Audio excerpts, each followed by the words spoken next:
বংশের থেকে এসেছে। ভগবান নারায়ণ নাম থেকে ব্রহ্মা, ব্রহ্মার থেকে অত্রি, অত্রির থেকে চন্দ্র, চন্দ্রের থেকে বুধ। এই বুধের কাহিনী অনেক কাহিনী রয়েছে।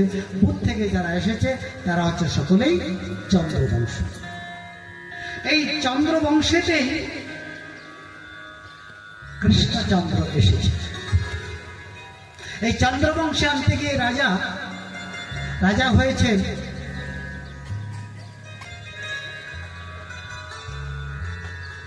এর থেকে ধীরে ধীরে অন্তে পর্জন্যের দুটি স্ত্রী ছিল, একটা বৈশ্য স্ত্রী, একটা ক্ষত্রিয় স্ত্রী। বৈশ্যের থেকে নন্দ মহারাজ, ক্ষত্রিয়ের থেকে এসেছেন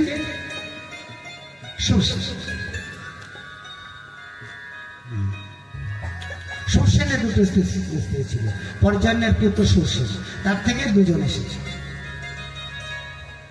তো এই জন্যে বসুদেবের সঙ্গে ভ্রাতৃ সম্বন্ধ ছিল।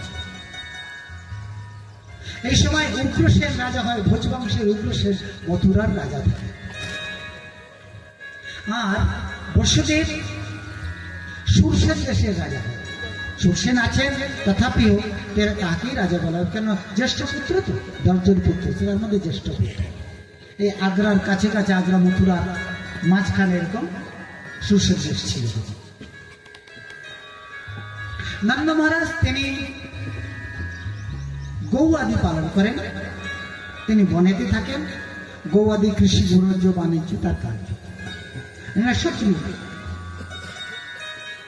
উগ্রসেন কিন্তু ধার্মিক রাজা ছিল, কিন্তু তার যে জ্যেষ্ঠ পুত্র কংস ছিল মহাদোষ, আর সম্পূর্ণ বিপরীত।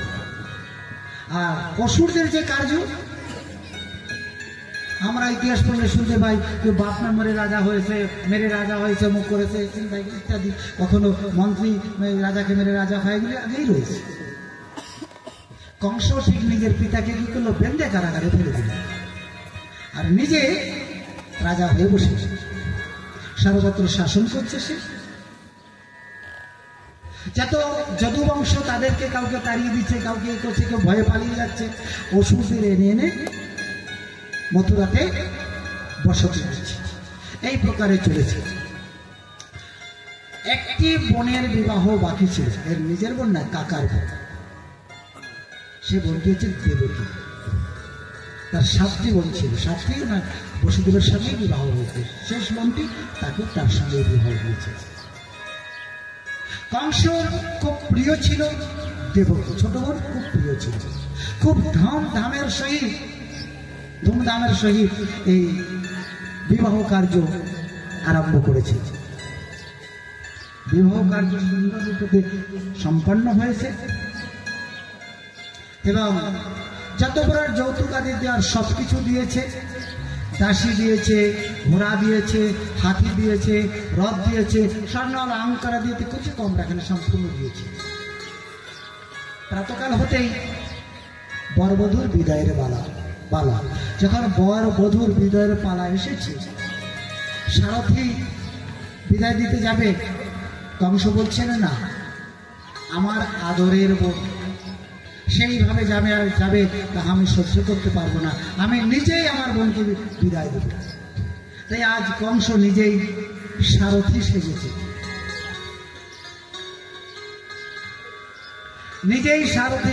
কংস সারথি সেজে নিজেই বিদায় করতে যাচ্ছেন। রথেতে বসেছেন। যখন রথেতে বসেছেন, রথ চালাতে শুরু করেছেন, অমনি একটা দৈব বাণী হলো, রে মূর্খ। রে আমাকে বলে মূর্খ, এরকম এত সাহস কার হয়েছে? কি প্রাণের মায়া নাই? কিন্তু এদিক ওদিক দেখে কিছুই দেখতে পাচ্ছি। আবার ওই একই সব, মূর্খ, তুই যাকে এই রথে করে বহন করে নিয়ে যাচ্ছিস, তার 8ম গর্ভ তোর মৃত্যু হবে, তোর হন্তা তোকে মারবে, তোর মৃত্যুর কারণ হবে 8ম গর্ভ। অসুর কাকে বলে জানে? অসুর মানে প্রাণ।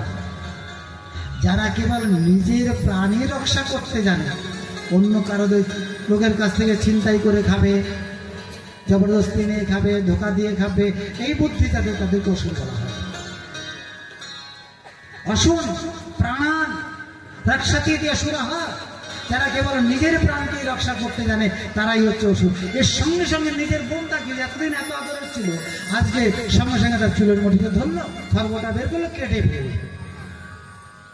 যখন উদ্যত হলো কাটবার জন্য, বসুদেব দেখছে সর্বনাশ, লোক আমারই বদনাম দেবে। এই বিবাহের দিনে শুভ মুহূর্তে এখন যদি একে বধ করে তাহলে বদনাম আমার হবে, কিন্তু আমি কি করি, কি করে রক্ষা করব? এর গায়েতে অযুত হাতির শক্তি, এর সঙ্গে যুদ্ধ করে পারবে। মথুরার সম্পূর্ণ সেনা একদিকে হলেও ও একা একদিকে থাকলে করতে পারবে, ওকে জয় করতে পারবে, এত শক্তি যুদ্ধ করলে পারবে। তা কি করা যায়? বলে সাম দাম দণ্ড, সামের দ্বারা দেখে কিছু প্রশংসা দিয়ে করলে যদি এর ক্রোধটা শান্ত হয়। প্রশংসা করতে লাগলো, বলে আহা, এই ভোজ বংশের মধ্যে তোমার মতন যশস্বী কেউ নাই, তোমার মতন সৎ কেউ নাই, তোমার মতন ধার্মিক কেউ নাই, তোমার মতন বীর কেউ নাই, দাতা কেউ নাই, তোমার মতন সাধু কেউ নাই। বাস প্রশংসা করে করে। কিন্তু তথাপি কিন্তু সে ভুলল না। তখন দাম শুরু করলো, যে ভুলল না তাহলে কি অন্য কিছু? কি বললেন? মহারাজ, আপনার ভয় তো দেবকীর পুত্র থেকে, তাও অষ্টম গর্ভ, দেবকী থেকে তো ভয় নাই, একে মেরে আপনার লাভ। বলছে জানো না তুমি, আরে বাঁশ থাকলে তো বাঁশি হবে, বাঁশেই যদি না থাকলে বাঁশি হওয়ার কোনো সম্ভাবনাই নেই, আমি বাঁশ ধারেই করে ফেলি।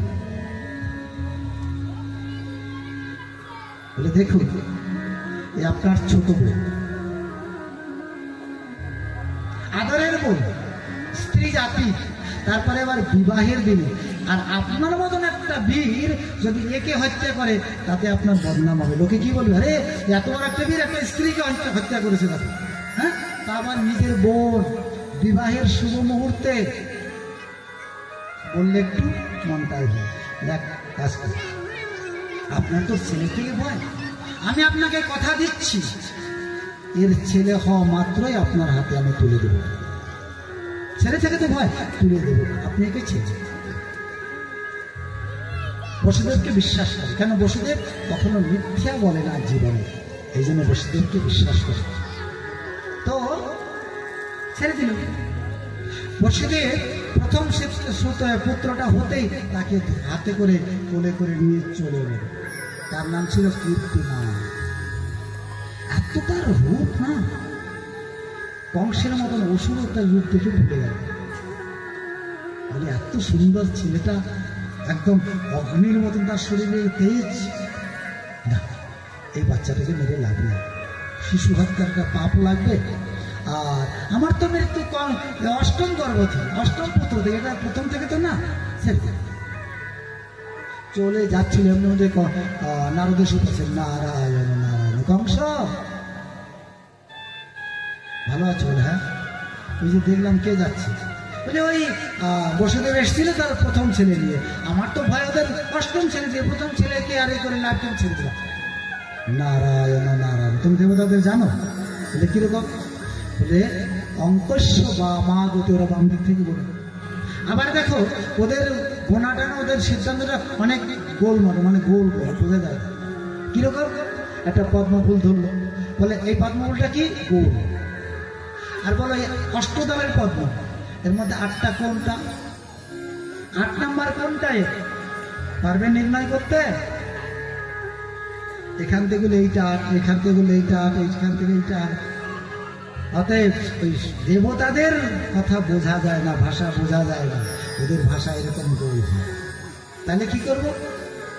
তুমি জানো, তোমার কাজ জানো, আমি তো চলে যাবো। নারায়ণ বীরা বাজাতে পারবে, চলো। সঙ্গে সঙ্গে আদেশ দিল, যাও ওকে ধরে নিয়ে আসো। বসুদেবকে ধরে আনলো, ছেলেটা হাত থেকে নিল, আচার দিয়ে মেরে দিল। এইভাবে একটা নয়, 6টা শিশুকে মেরেছে। যখন 6টা শিশুকে মেরেছে, ভগবান দেখলে 6 জনের তো হয়ে গিয়েছে, তারা উদ্ধার হয়ে গেছে। এবারে পালা হচ্ছে 7। সপ্তম বৈষ্ণবম ধাম যমনন্তম প্রচক্ষতে। সপ্তমে বৈষ্ণব মানে ভগবানের ধাম, থাকার স্থান, মানে ভগবানের পরা বলার পরে যা কিছু শেষ অবশেষ থাকে সব বলবেন, এই জন্য তার নাম হচ্ছে শেষ। তিনি এবার আসছেন, অনর্থ হবে তিনি দেবকীর গর্ভে আছে, অনর্থ হতে পারে। যদি ওখানে জন্মগ্রহণ করে তো কংস আসা মাত্র কংসকে বধ করে দেবে, ওকে তো বধ করতে পারবে না, কংসকে বধ করে দেবে, তাতে লীলাটা পুরো হবে না। এই জন্য তিনি কি করলেন, দেবীকে ডাকলেন, যোগমায়াকে। দেবী গচ্ছ দেবী ব্রজম ভদ্রৈ গোপ গোপীর অলঙ্কৃতম রোহিণী বসুদেবস্য ভারজাস্তে নন্দ গোকুলে। হে দেবী, তুমি বলে যাও, যেখানে সব সুসজ্জিত রয়েছে। প্রভু আমি গিয়ে কি করবো? বলছে না, ওই যে না দেবকীর গর্ভে আমারই অংশ বলরাম আছে, তাকে দর্শন করে নিয়ে আসলে যে কি করবো? বলছে না, নন্দালয়তে ওর আর এক স্ত্রী থাকে যার নাম রোহিণী, তার গর্ভে সঞ্চারিত করে দাও। বেশ, আমার পুরস্কার কি হবে? বলছে এই জগতে তোমার পূজা সর্বত্র, চণ্ডী, অম্বিকা, পার্বতী, দুর্গা আদি আদি নামে তোমাকে সর্বত্র সকলে পূজা করবে। সর্বত্র তোমার মন্দির হবে, খুব ধুমধামে সর্বত্র তোমার সম্মান হবে, পূজা হবে। এই জগতে এই দেবীর পূজা তো হয় কৃষ্ণের পরেতে, এমনিতে না। ইনি দর্শন করে এনে দিলেন। সবাই বলছে এবার গর্ভ নষ্ট হয়ে গিয়েছে, যা একটা থেকে বাঁচা গেল, শিশু হত্যা করতে হয়নি, বাঁচা গেল। এরপরে ভগবান স্বয়ং এলেন, দেখে দেবকী মাতার গর্ভেতে স্বয়ং ভগবান এলেন। এরপরে আজ দেবকীর শরীরের যে তেজ এত সুন্দর, এত তেজ হয়েছে, কেউ সহ্য করতে পারে না। গিয়ে কংসকে বললে, কংস মনে করেছিল এই সময় যদি মেরে দেওয়া যায় তাহলে আমার সব হয়ে যাবে, নাহলে যা তেজ হরি নিশ্চয়ই এসেছে, আমাকে আর ছাড়বে না। কিন্তু সে গিয়ে ওই তেজে তার চোখগুলি এমন হয়ে গেল, সে আর ওইদিকে তাকাতে পারলো না, দূরে চলে গেল। ভগবান গর্ভেতে এসেছে, যিনি সব দেবতাগণ এসেছেন, দেবতাগণ স্তুতি করতে লাগলেন। সত্যব্রতম সত্য পরম ত্রিসত্যম সত্যস্য জানে নিহিতম চ সত্যে সত্যস্য সত্যাত্মক সত্য নেত্রম সত্যাত্মকম তাম শরণং প্রপন্নে। সুন্দর স্তুতি করলেন, হে ভগবান, আপনার সত্তাই সত্য, আপনি সত্যব্রত, আপনি বলেছিলেন আসবেন, আপনি এসেছেন। সত্যপরম, আপনি সত্যেই সর্বক্ষণ প্রতিষ্ঠিত থাকেন। ত্রিসত্যম, ত্রিকালেতে আপনি একমাত্র সত্যরূপে বিদ্যমান। সত্যস্য জনি, আপনার থেকে সত্য উৎপন্ন হয়েছে, আপনি সত্যতেই সর্বক্ষণ থাকেন। অতএব সত্যস্বরূপ আপনাকে আমরা বারবার প্রণাম করি। এরকম স্তুতি আদি করলেন। সর্বত্রই কৃষ্ণের জন্মদিন একটু সময় হয়, সর্বত্রই হয়। অল্প সময় আমি ছেড়ে দেবো, আপনারা কীর্তন করবেন, আপনারা সেই সঙ্গে নৃত্য করবেন। আজ নন্দ ভবনে যে আনন্দ হয়েছিল, সেই আনন্দ আজ আমরা এই রামনগরের এই স্থানে এই আশ্রমেতে আমরা আজ সেই আনন্দ অনুভব করব, সেই আনন্দই লাভ করবো। আজ আমরা যে সকলে মনে করবেন আমরা আজকে নন্দালয়তে বসে আছি, সেখানে নৃত্য গীত আদি আমরা নিজেরাই সেই ব্রজবাসীদের সঙ্গে, ব্রজগোপীদের সঙ্গে মিলে আমরা আজ কৃষ্ণের গুণগান কীর্তন করব। ভগবান আবির্ভূত হলো সেই কারাগারের মধ্যে। কৃষ্ণপক্ষ ভাদ্র মাস অষ্টমী তিথি রোহিণী নক্ষত্র, মধ্যরাত্রিতে ভগবান আবির্ভূত হলেন। সকলে বলে দেবকীর পুত্র, দেবকীর পুত্র। আপনারা বলতে পারেন যে দেবকীর পুত্র কিরকম হতে পারে? সেখানে আবির্ভূত হয়েছেন ভগবান কি প্রকারে? শঙ্খ চক্র গদা পদ্মধারী কিরীট কুণ্ডলধারী সে বিরাট রূপে আবির্ভূত হয়েছে। জয় জয় কৃষ্ণ ভগবান কি।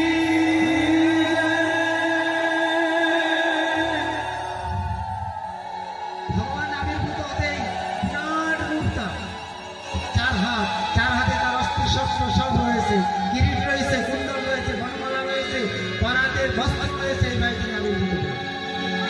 মাতা বললেন, হে প্রভু, আমরা যে আপনার আরাধনা করেছিলাম, আপনি বর দিয়েছিলেন আপনাকে পুত্র রূপে পাওয়ার জন্য, কিন্তু আপনি তো পিতা রূপে এসেছেন।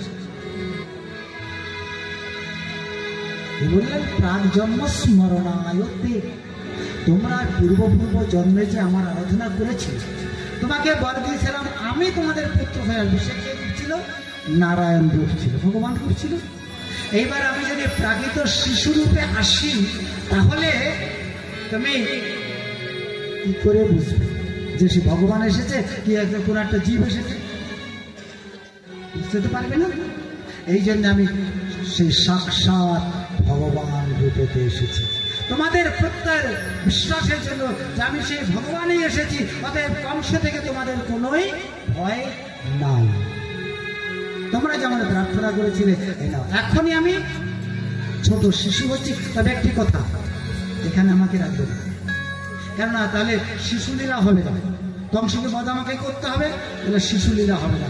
আমি ছোট শিশু হয়ে আসছি, তুমি আমাকে নন্দালয়তে রেখে দাও।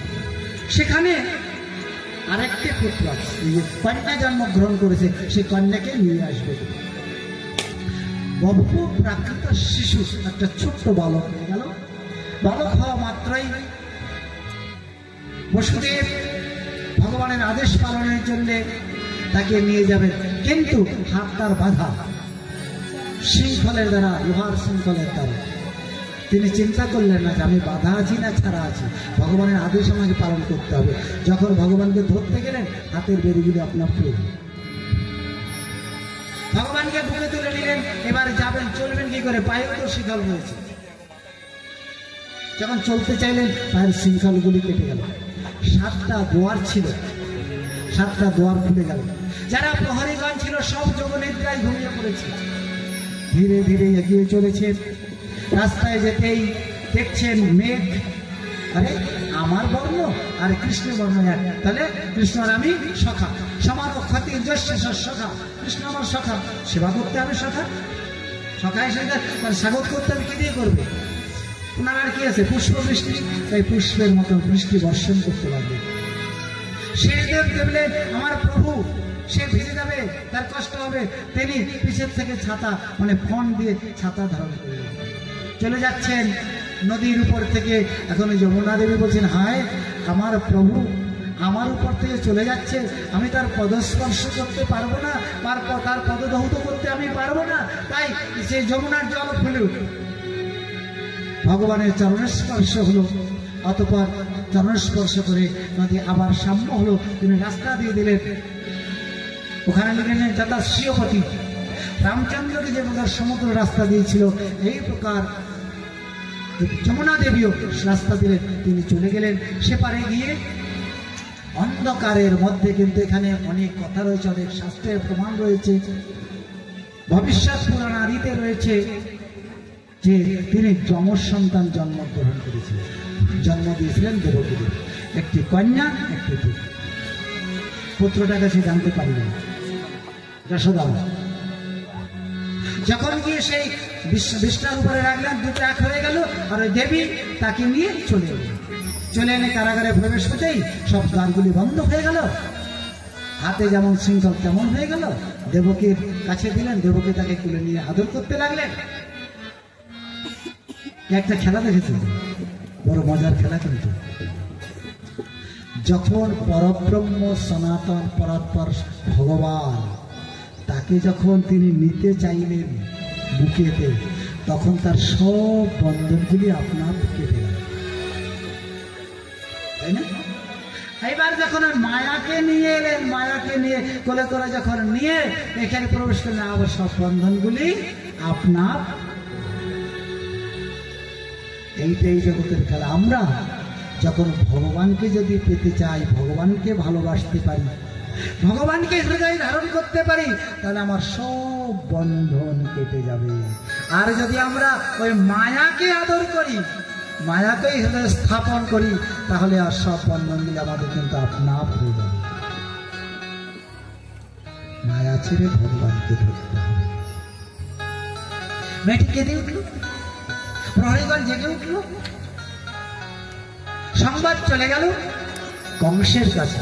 কংস তো উত্তম ভক্তের সব লক্ষণ কংসের মধ্যে ছিল। ঘুমাতে পারত না, চোখ বন্ধ করলে কৃষ্ণকে দেখত, জল পান করতে গেলে জলের মধ্যে কৃষ্ণের ছায়াকে দেখত।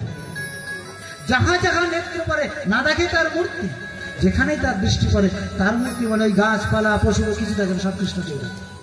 ভয়েতে ভয়াত কংস, ভয়তেই কংসকে পেয়েছে। সে ওই যে ছিল, ঘুম তো হয় নাই, চুলগুলি খোলা ছিল, আলুলাই ছিল, ওই বস্ত্র ওই প্রকার ছিল, হাত মুক্ত, তরবারি নিয়ে একদম ছুটেছে সোনা মাত্র কারাগারের মধ্যে গিয়ে বসুদেবকে বলছে, দেবকী বলছে, দেবকী দে তোর পুত্র দে। বলছে ভাই অষ্টমে হরি কিন্তু হরি আসেনি, যে হরি আসতো তো পুত্র রূপে আসতো, তো এ তো কন্যা, আর শেষে আমার একটা মাত্র কন্যা আছে, সবগুলি যদি তুমি মেরে দিয়েছো, এর প্রাণটা আমাকে দান দাও। দেখো এ যদি বেঁচে থাকে তোমার পুত্রবধূ করে দেবো। প্রস্থানে করে দেবো না, যতই বিনয় অন্যায় করুক না কেন, পাথরকে যতই জল দিয়ে করে দেবো কোনো কিছু কাদা হয় না, নরম হয় না। হাত থেকে ছিনিয়ে নিল, এক উপরে যখন মারতে গিয়েছে হাত থেকে ফুসকে দিয়ে উপরে উঠে গেছে, উপরে অষ্টভুজী মূর্তি ধারণ করেছে। দেবী অষ্টভুজা মূর্তি ধারণ করে বলছেন, কংস তোকে যে মারবে না সে কোথাও জন্মগ্রহণ করেছে, আমাকে মেরে তোর কোনো লাভ হবে না, আর এই দেবকী বসুদেবকে কষ্ট দিয়ে তোর কোনো লাভ, এদেরকে ছেড়ে বলে অদৃশ্য হয়ে গেলেন। এরা এসে দেবকী বসুদেবকে ছেড়ে দিল এবং তাদের কাছে ক্ষমাও চাইল। এবারে আপৎকালীন মিটিং বসিয়েছে, অসুরদের নিয়ে ডেকে আপৎকালীন মিটিংয়ের ফলাফল আমরা কালকে শ্রবণ করব। আজকে আমরা দেখি নন্দালয়েতে কৃষ্ণ গিয়েছেন, সেখানে নন্দালয়ের কি পরিস্থিতি দেখি। নন্দ মহারাজের বয়স 80-র উপর, বৃদ্ধ, পুত্র সন্তান হওয়ার কোনো সম্ভাবনা ছিল না। এই অবস্থায় তার পুত্র হয়েছে, তাই নন্দালয়ে তো মানে সমগ্র ব্রজেতে আনন্দের কিন্তু সীমা নাই। সর্বপ্রথম দেখেছেন সুনন্দা, না বোন দেখেছে, সে চলে গেছেন বৈঠকেতে নন্দ মহারাজের কাছে গিয়ে বলছে, সংবাদ দিতে বলছে, কি দেবে আমাকে বলো, তবে আমি বলবো। ওনার 9 লাখ হাওড়া ছাড় ছিল গলাতে, হাতটা ওনাকে দিয়ে দিলেন। উনি তখন ধীরে গিয়ে কানের কাছে বলছেন, নন্দ মহারাজ তোমার না খুব সুন্দর একটা নীলমণির মতো একটা ছেলে হয়েছে। আনন্দেতে সকলে উৎফুল্ল হয়ে উঠল, সমগ্র ব্রজের মধ্যে সাড়া পড়ে গেল। সকলে বলছে চলো ভাই আমরা সকলে নন্দালয়েতে যাই।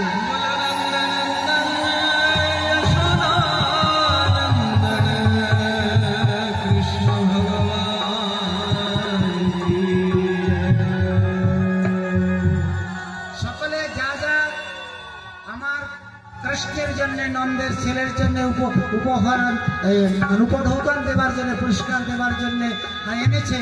তার খেলবার জিনিস, তার খাবার জিনিস, মন্ডা মিঠাই আদি, মাখন মিশ্রি যা কিছু সব কিছু নিয়ে আসুন। আজ আমরা সকলে নন্দালয়েতে যাব। সকলে 100 কি 100 কি বলছে, ভাই চল আজ আমরা সকলে নন্দালয়েতে যাই, নন্দের ছেলেকে আজ বাধাই দেবো, আমাদের নন্দ মহারাজের ছেলে হয়েছে।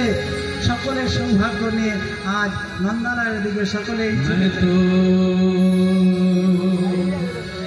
নন্দ বাবা के घर जाऊंगी, मैं तो नंद बाबा के घर जाऊंगी, मैं तो नंद बाबा के घर जाऊंगी, मैं तो नंद बाबा के घर जाऊंगी, मैं तो नंद बाबा के घर जाऊंगी। आई लेके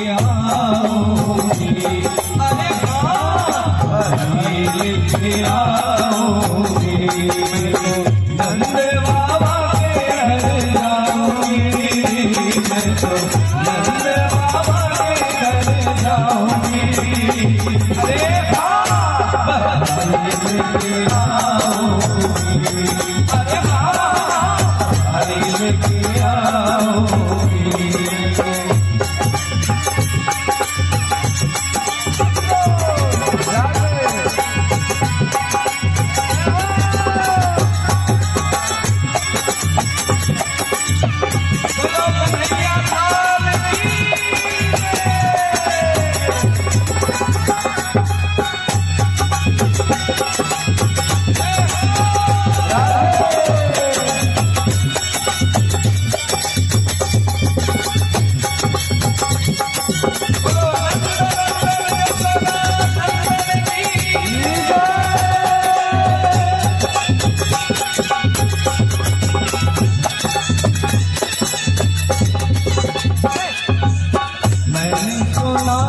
वहाँ लाला भयो है, मैंने सुना है वहाँ लाला भयो है, मैंने सुना है वहाँ लाला भयो है, मैंने सुना है वहाँ लाला भयो है। और लाला भी जग से निराला भयो है, लाला भी जग से निराला भयो है, मैंने सुना है लाला भी जग से निराला भयो है, मैंने सुना है लाला भयो है, लाला भी जग से निराला भयो है। लाला की दर्शन पाऊंगी, लाला के दर्शन पाऊंगी,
कृष्ण कृष्ण हरे हरे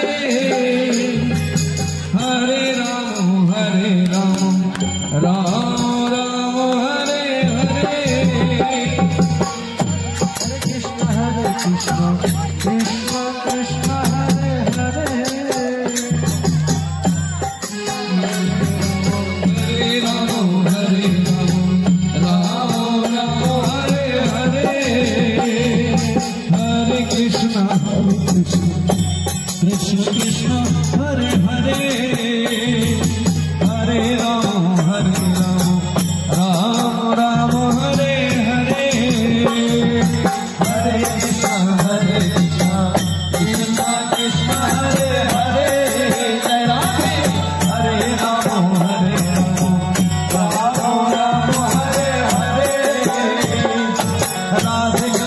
राधे कृष्ण कृष्ण कृष्ण राधे राधे राधे श्याम श्याम श्याम राधे राधे राधे कृष्ण कृष्ण कृष्ण राधे राधे राधे श्याम श्याम श्याम राधे राधे हरे कृष्ण कृष्ण कृष्ण हरे हरे हरे राम राम राम हरे हरे हरे कृष्ण कृष्ण कृष्ण हरे हरे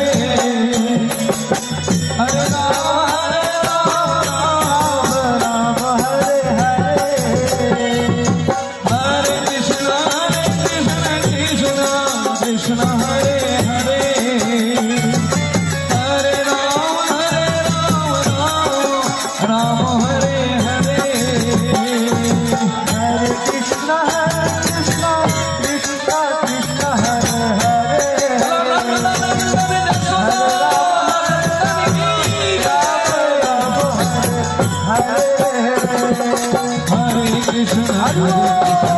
कृष्ण कृष्ण हरे हरे हरे राम राम हरे हरे हरे कृष्ण कृष्ण हरे हरे हरे राम राम हरे हरे हरे कृष्ण कृष्ण कृष्ण हरे हरे हरे राम राम हरे हरे हरे कृष्ण कृष्ण हरे हरे हरे राम राम हरे हरे हरे कृष्ण कृष्ण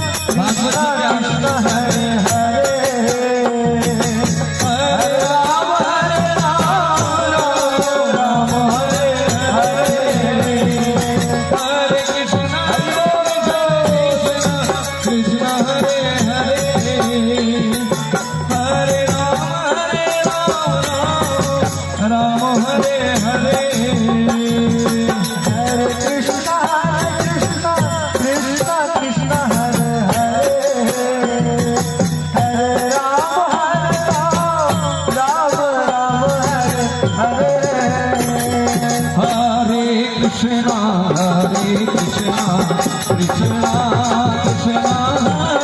हरे हरे राम राम हरे हरे हरे कृष्ण कृष्ण कृष्ण हरे हरे हरे राम राम हरे हरे हरे कृष्ण कृष्ण कृष्ण हरे हरे हरे राम राम हरे हरे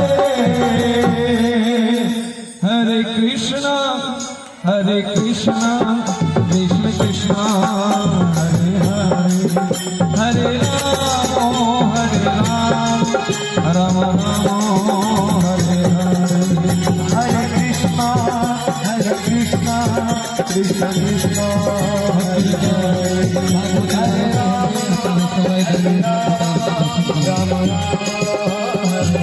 जय जगदीश हरे जय जगदीश हरे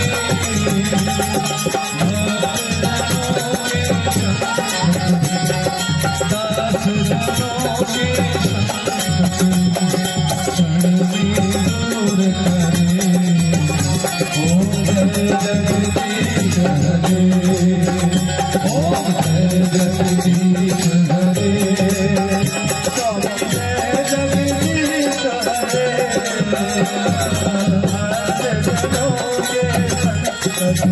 दास जनों के शरण में दूर करे ओम जय जगदीश हरे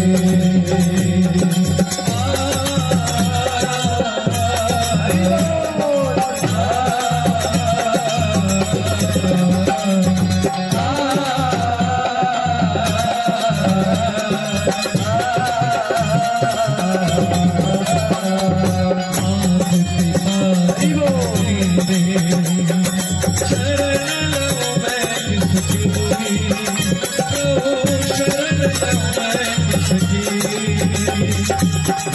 सखिया तुम मेरे शरण है इसकी प्रभु शरण है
Hare Krishna, Hare Krishna, Krishna Krishna, Hare